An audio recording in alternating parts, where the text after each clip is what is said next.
Alien रोम्यूलस movie की शुरुआत में हमें स्पेस में घूमते हुए एक मेट्रॉइड को दिखाया जाता है, जिस मेट्रॉइड को स्पेस में कॉर्पोरेशन का एक स्पेस शिप आकर ले जाता है और साइंटिस्ट इस मेट्रॉइड के ऊपर रिसर्च शुरू कर देते हैं। और रिसर्च के दौरान साइंटिस्ट को पता चला कि इस मेट्रॉइड के अंदर एक फेस हगर था, जिसे एलियन का एक भी कहा जाता है, जो किसी इंसान या जानवर के अंदर जाकर एलियन को जन्म दे सकता है। सीन कट होकर हमें रेन नाम की एक लड़की को दिखाती है, जो कि किसी दूसरे प्लेनेट पर अपने भाई के साथ रहती है। उसका भाई, जिसका नाम एंडी होता है, वो कोई इंसान नहीं बल्कि एक एंड्रॉइड रोबोट होता है, जिसे रेन के डैड ने बनाया था रेन का ख्याल रखने के लिए। पता चलता है कि रेन अपने प्लेनेट को छोड़कर एक दूसरे प्लेनेट पर जाना चाहती है, क्योंकि उनके प्लेनेट से सूरज दिखाई नहीं देता था और वो सूरज को देखना चाहती थी। और जाने के लिए उन्हें चाहिए थी एक टिकट, जो इन्हें तब मिलती जब ये अपने 12,000 वर्किंग आवर्स पूरे कर लेती।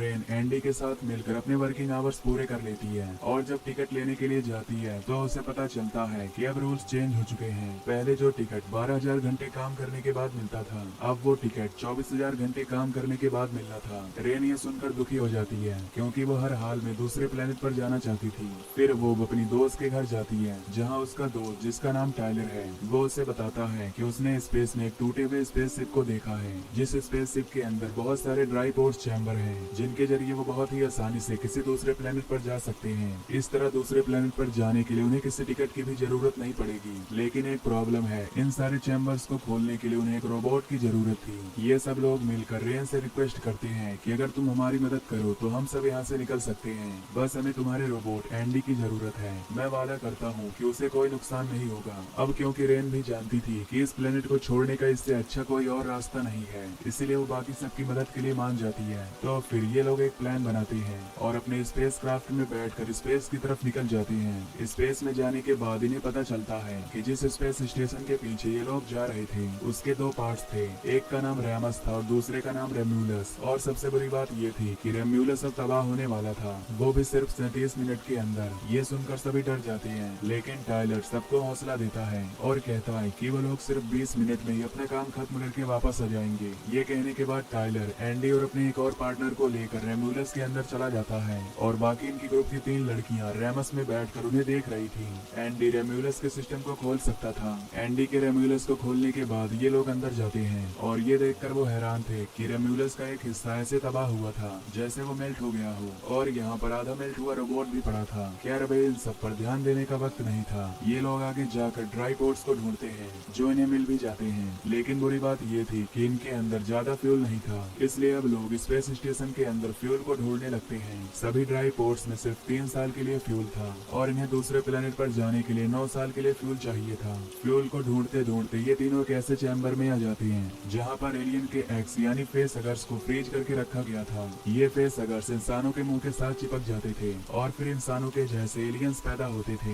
ये देखकर ये सब लोग डर जाते हैं और यहाँ से बाहर निकलने की कोशिश करते हैं। लेकिन अफसोस ये कि अब इस चैम्बर का दरवाजा बंद हो चुका है, और इससे भी बड़ी मुसीबत कि इस चैम्बर का टेम्परेचर वक्त के साथ बढ़ता जा रहा है। एंडी इस दरवाजे को इसलिए खोल नहीं पा रहा क्योंकि उसकी टेक्नोलॉजी पुरानी है, साथ ही उसके पास इस स्पेस स्टेशन के सिक्योरिटी कोड्स भी नहीं है। ये सब कुछ इनकी बाकी तीनों पार्टनर्स भी रैमस से यानी कि स्पेस शिप के दूसरे पार्ट में बैठकर देख रही थी। इनको मुसीबत में देखकर वो इनकी मदद के लिए रेम्यूलस के अंदर आ जाती हैं। यहाँ आकर उनका भी सामना सबसे पहले उस आधे मेल्ट हुए रोबोट से होता है। इसे देखकर रेन को एक आइडिया आता है, क्योंकि इसे स्पेस शिप का रोबोट था, इसीलिए उसके पास इस स्पेस स्टेशन के सिक्योरिटी कोड्स हो सकते थे। और अगर इस रोबोट के चिप एंडी के अंदर डाल दी जाती तो वो भी इस काबिल हो जाता कि इस पूरी स्पेस शिप की सिस्टम को कंट्रोल कर पाए। इसीलिए वो इस रोबोट की चिप को निकाल कर उस चैम्बर के पास पहुंचती है, जिसके अंदर वो तीनों पार्टनर्स फंसे हुए थे। दरवाजे में बने हुए खोल से वो ये चिप एंडी को पकड़ाती है। एंडी ये चिप अपने अंदर लगा लेता है और तुरंत ही रिबूट होना शुरू हो जाता है।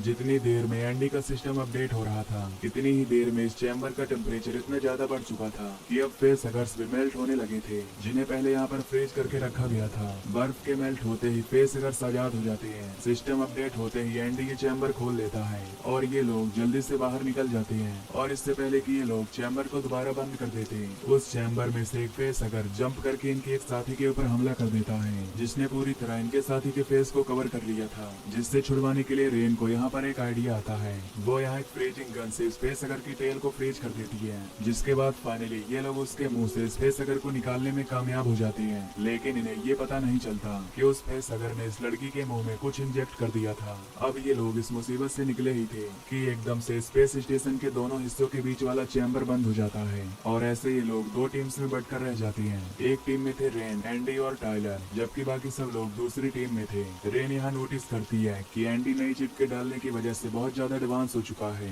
वो ज्यादा अच्छे से कम्युनिकेट कर पा रहा है। दूसरी तरफ वो लड़की जिसके ऊपर फेसहगर ने हमला कर दिया था, उसके पेट में दर्द होने लगा था। वो यहाँ पर एक एक्सरे डिवाइस इस्तेमाल करती है अपने पेट के अंदर देखने के लिए, तो उसे पता चलता है कि उसके पेट में एक एलियन है जो एकदम से उसका पेट फाड़ कर बाहर भी निकल आता है और उसके बाहर आते इस लड़की की मौत भी हो जाती है। ये सब कुछ रेन, टाइलर और एंडी भी देख रहे थे। इससे पहले कि ये लोग कुछ कर पाते तभी दूसरे लोगों के पास एक फ्यूल टैंक ब्लास्ट हो जाता है, जिससे रेमस यानी स्पेस स्टेशन के उस हिस्से में आग लग जाती है। यानी अब टाइलर और रेन के उन दोनों साथियों की जान खतरे में थी जिन्हें ये लोग बचाने का फैसला करते हैं। लेकिन ये काम इतना आसान नहीं था। इन्हें बचाने के लिए इन तीनों को उस चैम्बर से भी गुजर कर जाना था जिसमें फेसहगर्स थे यानी एलियन। इनकी अपनी जान को भी खतरा हो सकता था, लेकिन ये लोग हाथ मार कर बैठ भी नहीं सकते थे। ये लोग कुछ सोचने के बाद एक प्लान बनाते हैं। रेन ये बात जानती थी कि ये फेसहगर्स इंसानों की बॉडी टेम्परेचर और शोर की वजह से उन्हें डिटेक्ट कर पाते हैं। ये लोग वैसे उन्हें देख या पहचान नहीं सकते,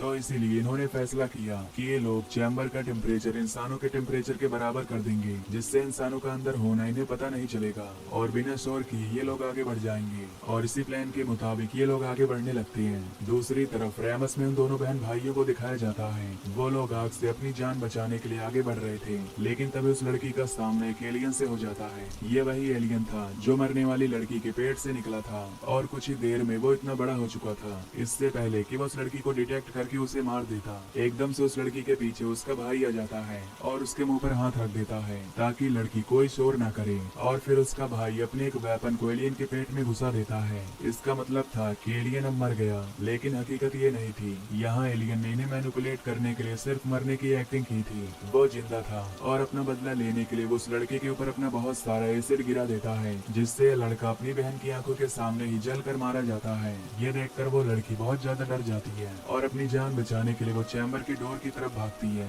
लेकिन चैम्बर का दरवाजा बंद था। डर की वजह से वो चैम्बर का दरवाजा खटखटाने लगती है। ये बात जाने बगैर कि एलियन शोर से ही अट्रैक्ट होते थे, उसकी आवाजें सुनकर एलियन भी उसका पीछा करना शुरू कर देता है। जबकि दूसरे चैम्बर में मौजूद टाइलर और रेन भी उसकी आवाजें सुन पा रहे थे। उसके चीखने चिल्लाने की आवाज सुनकर टाइलर भी डिस्ट्रैक्ट हो जाता है और चलते हुए उससे शोर हो जाता है, जिससे बहुत से फेसहगर्स उनकी तरफ अट्रैक्ट हो जाती हैं। इन सबकी जान खतरे में थी, लेकिन यहाँ पर एंडी इन दोनों की मदद करता है और इन दोनों को ही वक्त रहते उस चैम्बर से बाहर निकाल कर फेसहगर से बचा लेता है। फाइनली अभी ये लोग दूसरे चैम्बर में आ गए थे जहाँ ये लोग सेफ थे। इस चैम्बर का दरवाजा स्पेसशिप के दूसरे हिस्से के साथ भी मिल रहा था, जहाँ पर वो दूसरी लड़की मुश्किल में थी। उसके पीछे एलियन पड़ा हुआ था और वो लड़की जोर जोर से इनके चैम्बर का दरवाजा खटखटाती है, लेकिन एंडी ये दरवाजा नहीं खोलता। यानी एंडी उसकी मदद नहीं करता, क्योंकि वो उसका मकसद इंसानों की रक्षा करना नहीं रहा, क्योंकि उसके अंदर की चिप रेन ने स्पेस स्टेशन के रोबोट की चिप के साथ बदल दी थी। इसीलिए वो उसका असल मकसद था इस स्पेस शिप को बचाना, और क्योंकि स्पेस स्टेशन के दूसरे हिस्से में एलियन था,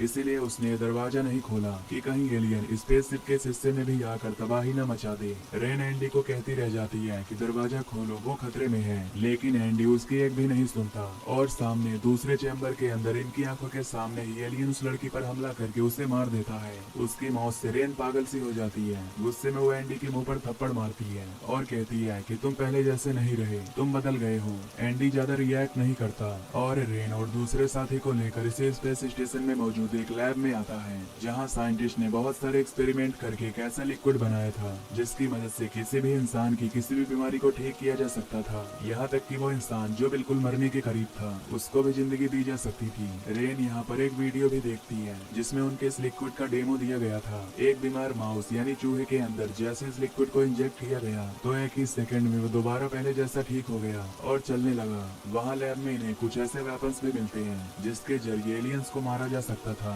इन्हीं वेपन्स को लेकर ये लोग इस लैब से बाहर आ जाते हैं और लैब के अंदर दोबारा मॉनिटर पर हमें उसी चूहे को दिखाया जाता है जो पहले बिल्कुल ठीक हो गया था। तभी एकदम से उसकी बॉडी फट जाती है, यानी कि वो लिक्विड पूरी तरह से सेफ नहीं था। उसका एक बहुत बुरा साइड इफेक्ट भी है। वहाँ से अब ये लोग भी स्पेसशिप के एक ऐसे हिस्से में पहुँचते हैं जो हिस्सा बिल्कुल किसी केव की तरह लग रहा था। असल में ये केव नहीं था, ये भी एक चैम्बर ही था जिसकी दीवारों के चारों तरफ बड़े बड़े एलियन सो रहे थे। इनसे बचने के लिए ये लोग शांति से आगे बढ़ने लगती हैं, लेकिन अचानक टाइलर को अपनी साथी की आवाज आती है, उस साथी की जिस पर एलियन ने हमला करके उसे मारा था। असल असल में वो भी पूरी तरह मरी नहीं थी और एलियन उसे उठाकर यहाँ ले आया था। ये लोग उसकी मदद करने के लिए वापस पीछे जाते हैं और किसी तरह उसे एलियन से छुड़वा लेते हैं। उसकी हालत बहुत ज्यादा खराब थी, वो किसी भी वक्त मर सकती थी। इसीलिए यहाँ टाइलर इस लड़की को लैब से उठाई हुई मेडिसिन को इस्तेमाल करने को कहता है। इनकी बातों के सोर्स से यहाँ पर एलियंस अट्रैक्ट हो जाते हैं और उनमें से एक एलियन टाइलर और एंडी के ऊपर हमला भी कर देता है। ये देखकर तेजी से रेन अपने दूसरे साथी को एक एलिवेटर में छोड़ देती है और फिर एंडी को बचाने के लिए जाती है,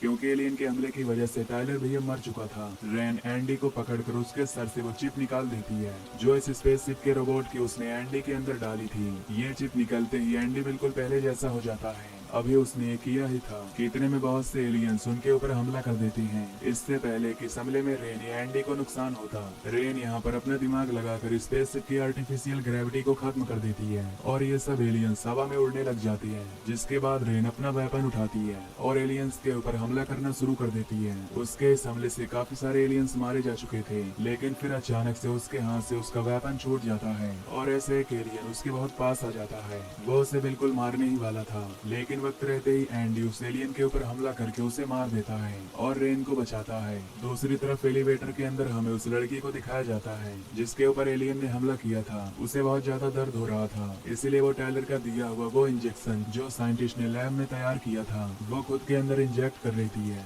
इसके लगाते ही उसकी हालत काफी ठीक हो जाती है। इतने में ही यहाँ पर रेन और एंडी भी आ जाती है। अब रेम्यूलस के इस हिस्से के तबाह होने में सिर्फ 7 मिनट रह गए थे, इसीलिए रेन एंडी और उस लड़की को लेकर ड्राई पोर्ट्स की तरफ जाती है और जल्दी से उन दोनों को ड्राई पोर्ट्स में लेटाकर खुद भी वो ड्राई पोर्ट में लेटने वाली थी, लेकिन तभी वो अपने साथी की चीखें सुनती है। फिर वो अपने साथी का ड्राई पोर्ट खोलती है और हम देखते हैं कि उस लड़की के पास से एक अजीब सा क्रिएचर पैदा हुआ था। रेन जल्दी से उसे उठाकर तबाह करने वाली थी, लेकिन तभी स्पेसशिप का अलार्म बजने लगता है, जिसका मतलब कि अब कुछ ही देर में रेम्यूलस यानी स्पेस स्टेशन का यह हिस्सा तबाह हो जाएगा। अपनी जान बचाने के लिए रेन स्पेस स्टेशन के कंट्रोल पैनल तक जाती है और वहाँ कुछ चेंजेस करती है ताकि स्पेसशिप के तबाह होने में थोड़ा वक्त और लग जाए, इन्हें यहाँ से बचकर जाने में थोड़ा वक्त और मिल जाए। जब वो ये सब करके वापस से लौटती है तो वो देखती है कि वो क्रिएचर जो भी उसके साथी ने पैदा किया था वो एलियन अब बहुत बड़ा हो चुका था और उसके साथी पर ही हमला कर रहा था। रेन जल्दी से उसके ऊपर हमला करती है और खुद पीछे की तरफ जाकर एक स्पेस सूट पहन लेती है। स्पेस सूट पहनकर वो अपने आप को स्पेसशिप के साथ बांध लेती है और जैसे ही वो देखती है कि एलियन उसके ऊपर हमला करने वाला है तो वो खुद स्पेस स्टेशन के अंदर से जंप कर देती है।